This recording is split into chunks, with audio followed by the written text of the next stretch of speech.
이달의 주제가 단군 신화가 어디까지가 진실이고 어디까지가 신화냐, 이거 놓고 왈가왈부가 많은데,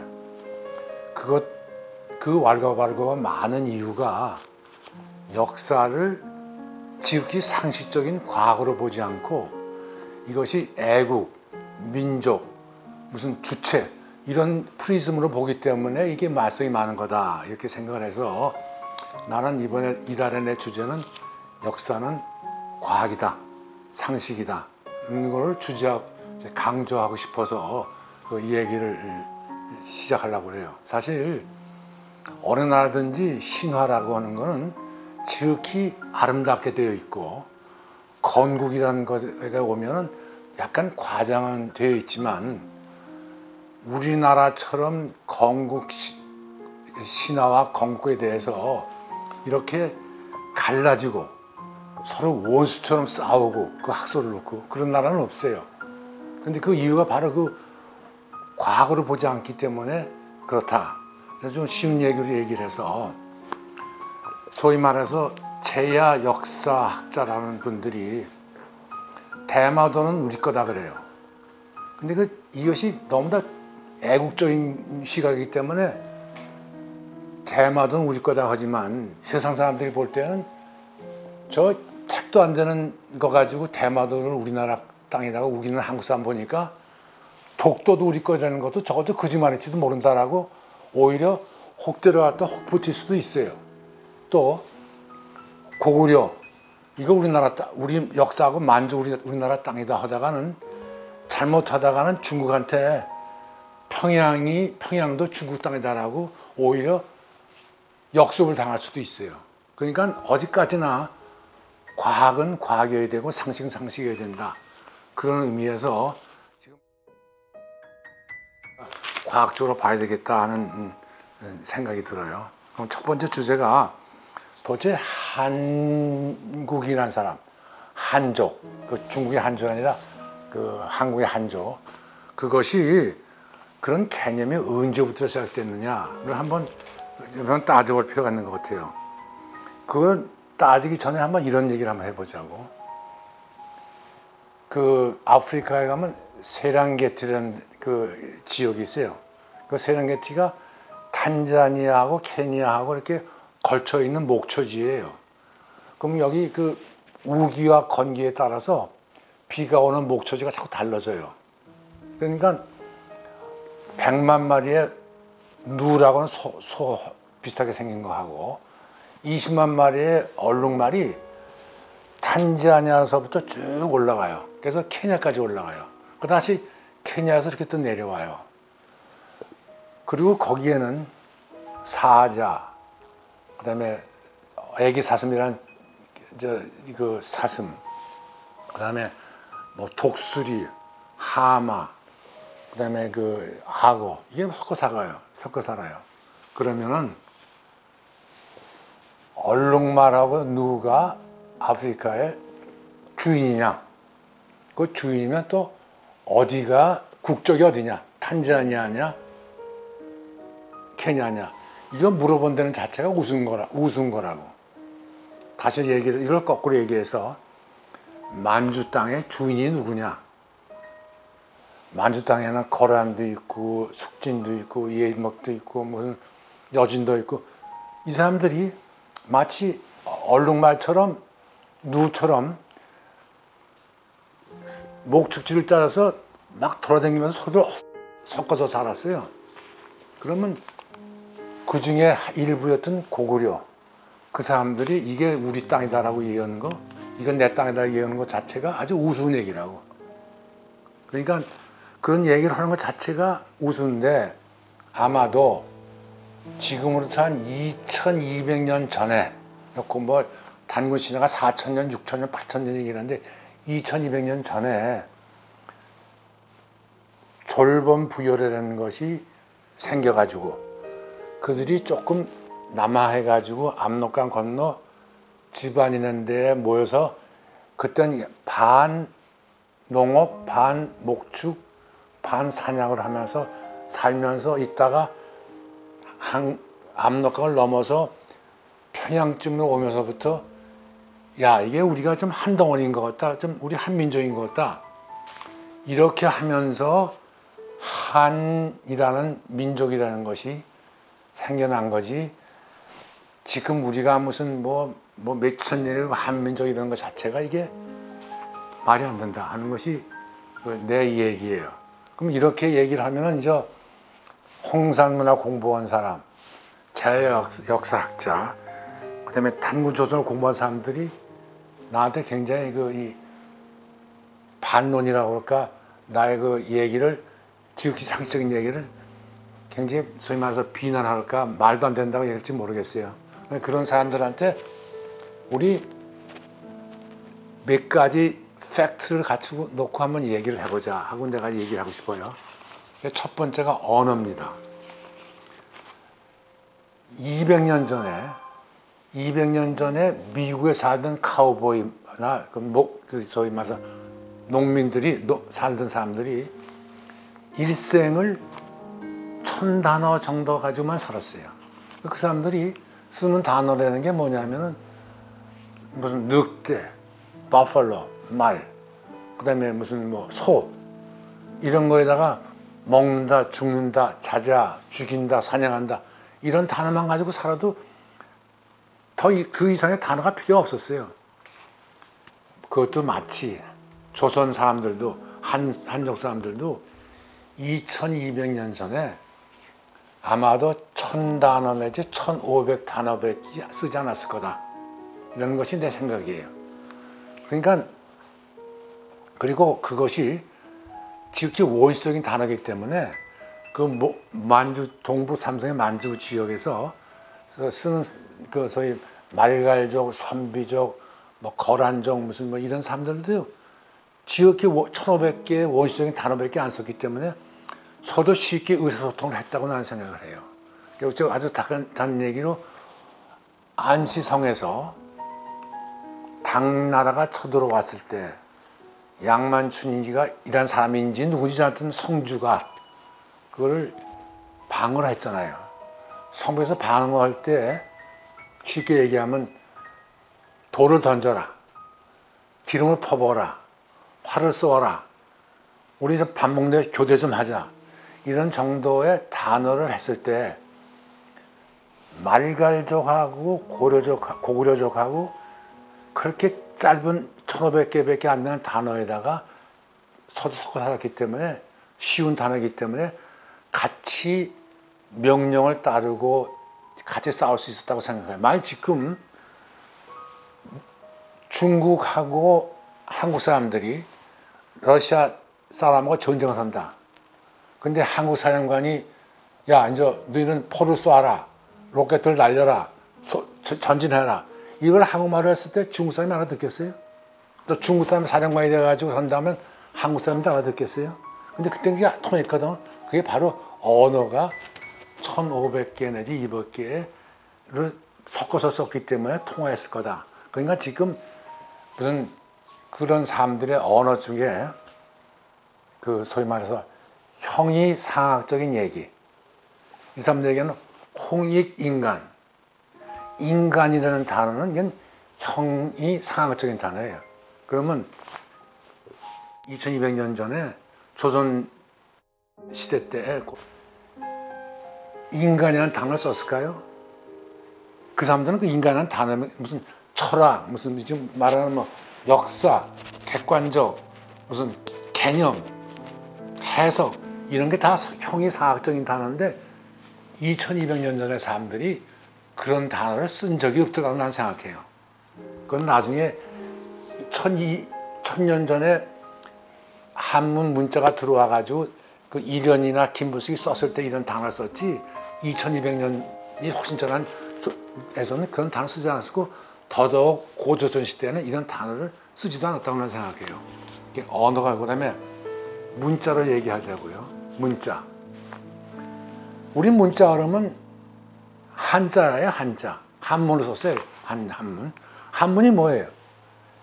2000년 전에 한나라가 통일을 해가지고 그 진나라 진시황이 문자를 도량형 통일, 도로 통일, 무슨 수레바퀴 통일 이런 식으로 하면서 문자도 통일하려고 애쓰다가 그게 완성을 못 봐가지고 한나라 때 와가지고 통일해서 그래서 그런 글자를 그래서 한자라고 부르고 한문이라고 부르는 거예요. 근데 우리나라의 역사는 창피하지만 1100년대 김부식이가 쓴 삼국사기, 1200년대 이련 스님이 쓴 상중유사, 그것이 창피하지만 우리나라 총 역사예요. 그전에 우리나라 역사 쓴 적이 없고 억지로 역사가 있었다 그러면은 신라시대의 진흥왕의 순수왕비, 고구려의 그 광개토왕 왕비, 부여의 백제 무력왕 등의 능비, 이런 정도의 역사 기록이 나오긴 하지만 그런 전체 역사라고 하는 역사의 글은 800년, 1000년 전, 900년 전 이전에는 우리는 역사가 없었어요. 그래서 지금 제야 역사학자들이 육법전서처럼 금과 옥조처럼 들고 나오는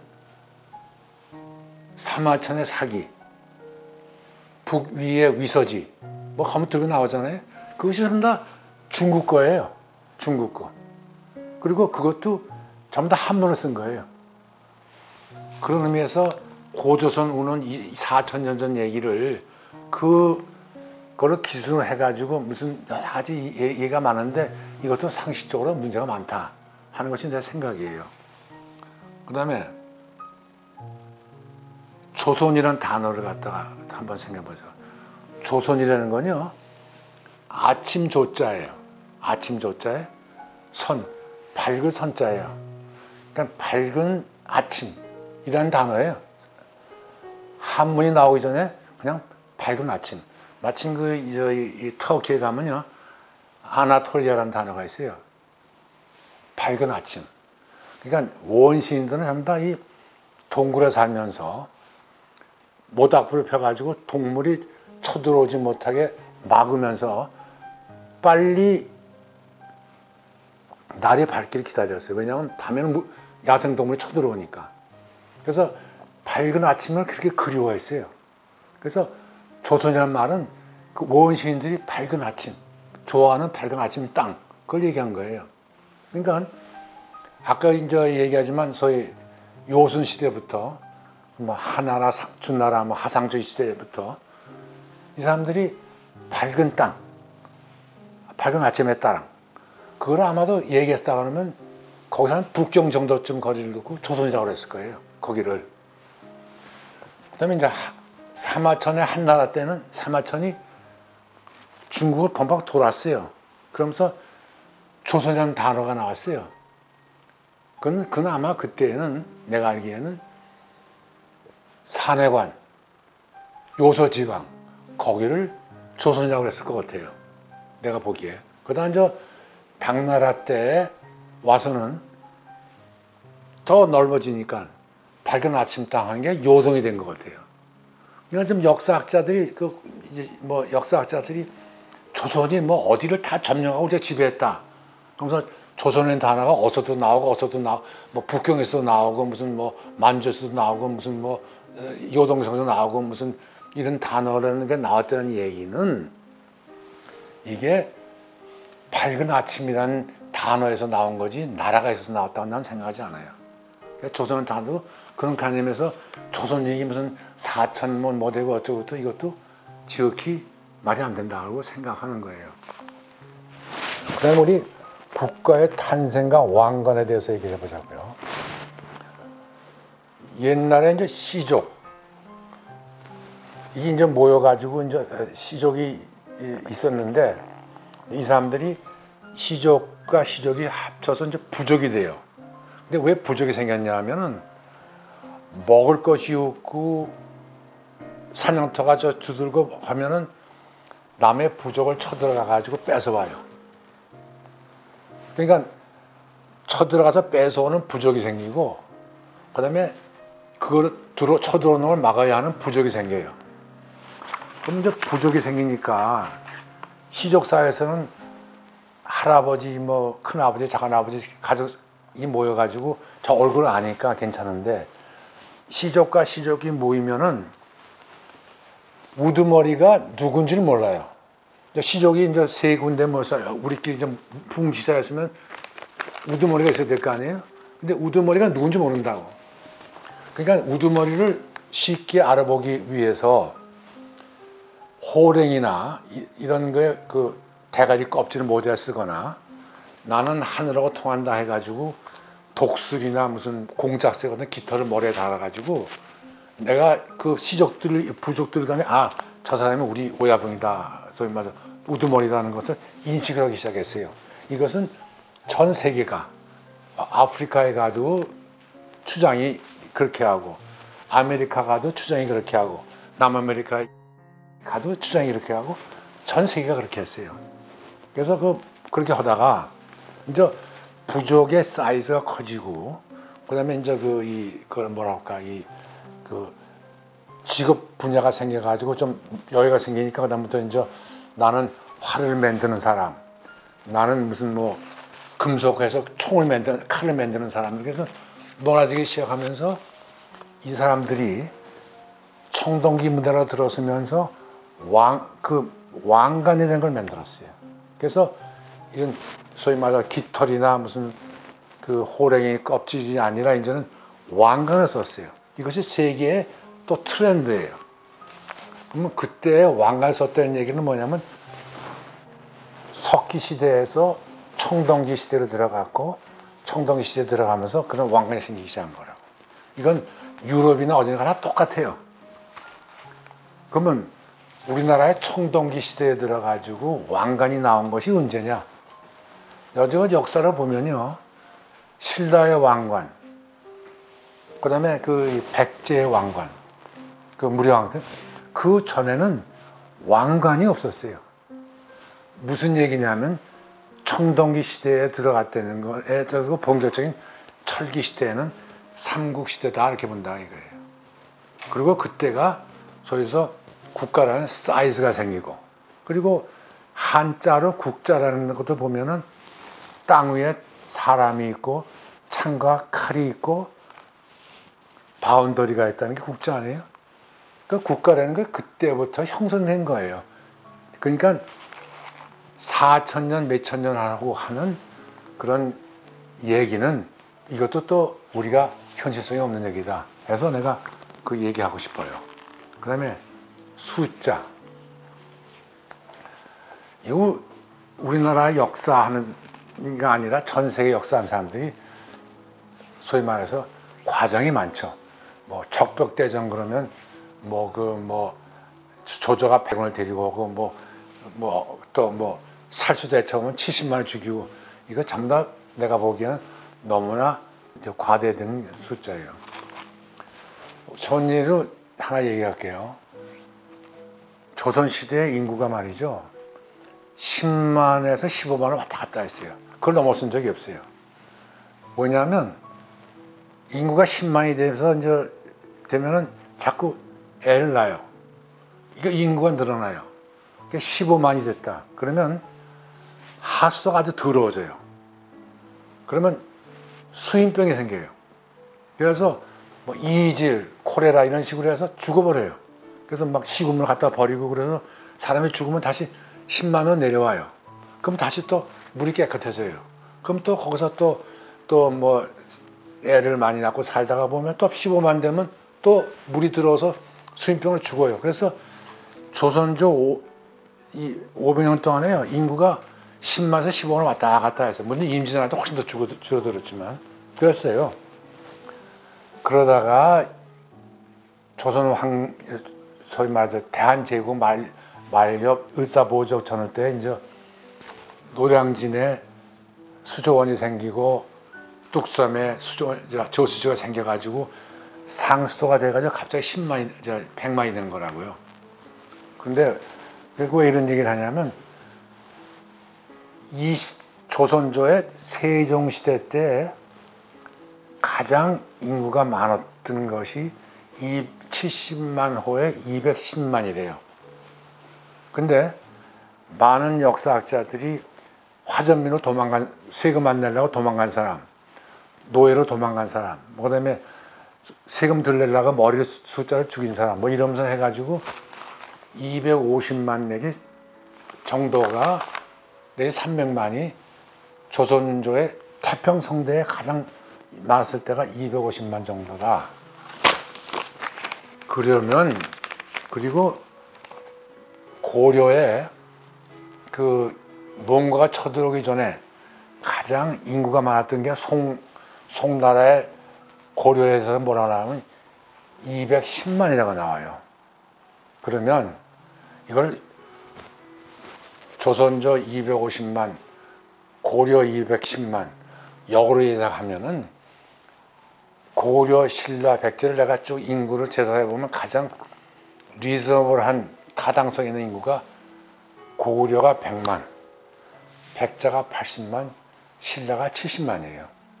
그리고 고려 100만에 20, 30만이 20만 정도가 만주 땅에 있었고 압록강 이하는 70만 내지 80만이다. 이것이 타당성 있는 인구예요. 내가 왜 이런 얘기를 하냐면은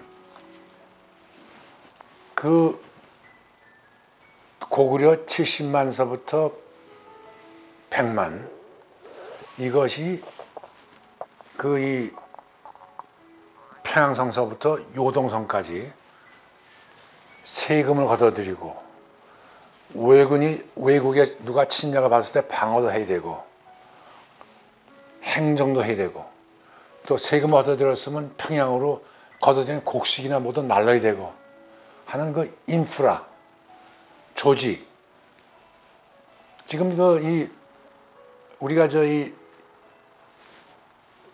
유럽의 유로라는 달러를 보면은 전부 다 뒷면이 뭐냐면 로마 시대에 다리하고 보로하고 이거 성하고가 그게 그림이에요. 지금도 유로 돈이 전부 다 그거예요. 그만큼 세계를 정복했다. 큰 나라 영토를 가졌다 그러면 인프라, 도로, 교량, 성벽 이런 것이 다 남아 있어야 돼요. 그러면 세계 역사 얘기하면은 페르시아, 그리스, 로마, 그다음에 인도, 그다음에 하다못해 중국의 서한성에부터 실크로드 이렇게 남아 있잖아요. 4,000년 되고 그렇게 큰 역사의 영토를 가졌다고 하면 최소한으로 하나의 인프라도 있어야 돼요. 그게 하나도 없잖아요. 그러니까 이것도 좀 생각해봐야 된다.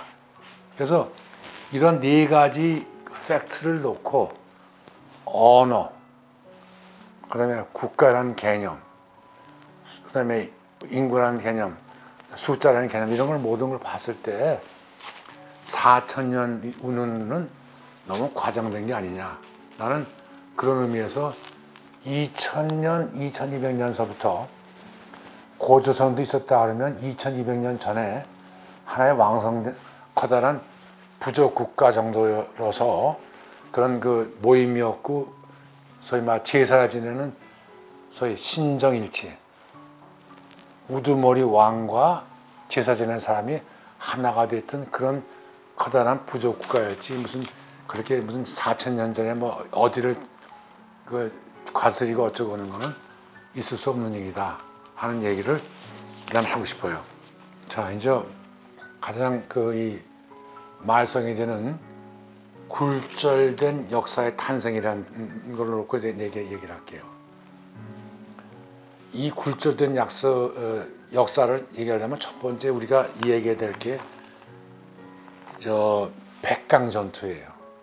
이 백강전투라는 건 서기 660년에 당나라하고 신라가 힘을 합해가지고 백제를 멸망시켰어요. 그게 서기 660년이에요.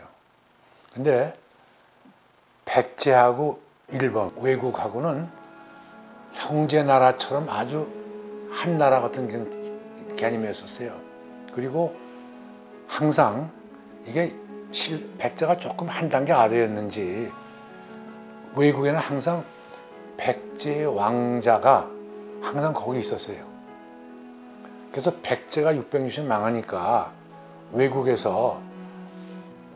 머물렀던 왕자 부여풍을 백제의 왕으로 옹립하고 1700척에 27,000명의 일본군을 데리고 백제의 부흥을 하러 왔어요. 그래서 지금의 금강하구인 백강에서 당나라하고 신라의 연합군하고 백제하고 외국의 연합군하고 전쟁을 했어요. 이걸 백강전투라고 해요. 근데 백강전투에서 백제와 외국의 연합군이 대패를 했어요. 그래서 도망을 갔어요. 도망을 갔고 이 지금 후쿠오카 지역에 또 쳐들어올까 무서워가지고 성을 쌓고 굉장히 준비를 했는데 사실 당나라는 그때 천척무가 생기고 그 다음에 곧 이어서 고종이 돼가지고 고구려를 쳐들어가느라고 외국에는 신경도 안 썼어요. 그게 안 들어왔어요. 그래서 660년 망한 후에 20년이 지난 680년부터 외국이 아니라 거기 머물렀던 백제인들이 자기들의 원수인 신라를 향해서 우리가 더 높은 역사와 우리가 더 너희들 위에 군림했던 나라다 하는 것을 쓰기 위해서 일본 서기를 쓰기 시작했어요. 그래서 그 내용이 보면은 뭐 진구 왕후가 무슨 뭐 애를 뵀는데도 무슨 허리를 뚫어매고 쫓아와가지고 가야를 정복하고 신라를 정복해가지고 조공을 받았다 부터 시작해가지고 굉장히 허무맹랑한 하지만 참 과장된 역사를 썼어요. 일본 서기가 그런 게 시작된 거예요. 근데 그거는 그때 그렇게 뭐랄까 이 역사를 서로 나누는 만큼 고려하고 또 이 조선하고 외국어가 가깝지도 않아. 그래가지고 그냥 너희 그런가 보다 하고 넘기지도 않았어요. 그러다가 한일 합방이 되고 단재 신채호라든지 박윤식 같은 사람이 만주에 가서 독립운동을 하면서 이 사람들이 웃기지 말아라. 너희 2000년, 3000년 역사, 우리는 4000년의 역사다 그러면서 고조선 역사를부터 시작하면서 4000년, 4000 몇백 년 된 거를 삼중유사이나 이런 데서 따오면서 그거를 하나의 역사로 이제 기술하기 시작을 했어요. 그러면서 그 사람들이 이제 이 얘기를 하면서 이제 그것이 해방 정국에 오면서 어떻게 됐냐면은 그 단체 신채호나 이런 사람들 역사를 받아들인 사람이 어떤 일이 벌어졌냐면 한국에서 그때 이병덕 같은 사람이 이제 일본에 가서 실증주의 역사라는 걸 배워가지고 왔어요. 실증주의 역사라는 게 뭐냐면 역사는 이 사마천의 사기다 무슨 위증이다 이런 것이 중심이 물론 하나의 역사의 레퍼런스 참고는 되지만 역사는 실증주의 돼야 된다. 땅을 파봤더니 이게 왕관이 나왔다. 그 왕관에 지층을 했더니 이건 1200년 전의 지층이다. 청동기를 분석해 봤더니 이건 청동기 시대 문화다. 이제 이런 식의 얘기를 하면서 유품, 유물, 지층 이런 거를 하면서 실증주의 역사라는 걸 만들었어요. 근데 이 실증주의 역사를 만들어서 얘기하니까 어떤 얘기가 나오냐면은 그 신라에 무슨 왕관이 나오고 평양 부근에서 낭낭에 무슨 유물이 나오고 하니까 자기들 얘기가 이것이 얘기가 안 된다고. 그러니까 이 사람들이 어떤 얘기가 나오냐면 강단 친일 신민주의 역사관이라고 이병도 역사관을 매도를 했어요. 그리고 자기네들은 개야 역사라는 새로운 단어를 만들어가지고 이것이 지금 너무 심화돼가지고 지금 유튜브나 어딜 틀어보면 무한 역사 하는 사람들이 전부 다 친일 식민 강단 그러면서 지금 대학교에서 가르치고 역사하는 사람들이 전부 다 식민사관이다. 식민사관, 친일사관이에요. 그리고 자기네들이 그런 건 전부 엉터리고, 자기네들이 보면 낭낭은 뭐 어디에 있었고 무슨 뭐는 어디 있었고 하면서 계속 그러면서 그냥 쌈박질을 하고 있어요. 그것까지 좋은데, 학문적으로 좋은데, 여기 이제 김일성이 나타나는 거예요. 무슨 얘기냐면은, 남한에서 유엔 감시하에 선거가 있었어요. 그래서 대한민국이 탄생을 했어요. 그래서 유엔에서 한반도의 유일하게 합법 정부는 대한민국이다. 인정을 했어요. 근데 이북에 김일성이가 생각해 보니까 자기네들이 무슨 뭘 내세워야 될 거 아니에요. 그러니까 이북의 김일성이 뭐냐면, 남한은 식민지에서 일하던 놈들이 세운 친일파 정권이고, 나는 만주에서 항일 투쟁한 장군이다. 항일 투쟁한 용사다. 그리고 내 나라 북한만이 정통성을 가지고 있는 국가다 하면서, 이걸 하면서 남한 정부를 식민사관, 친일사관 하면서 외도하기 시작했어요. 근데 이것이 김일성의 그 얘기하고 제 역사학자하고 어떤 의미에서는 이 맞아 떨어지는 거예요. 자기 생각하는 게. 그러니까 김일성이가 그 4,000년, 5,000년에 단군 운운하면서 이거를 끌어들이면서 정통성을 자기가 가져갔어요.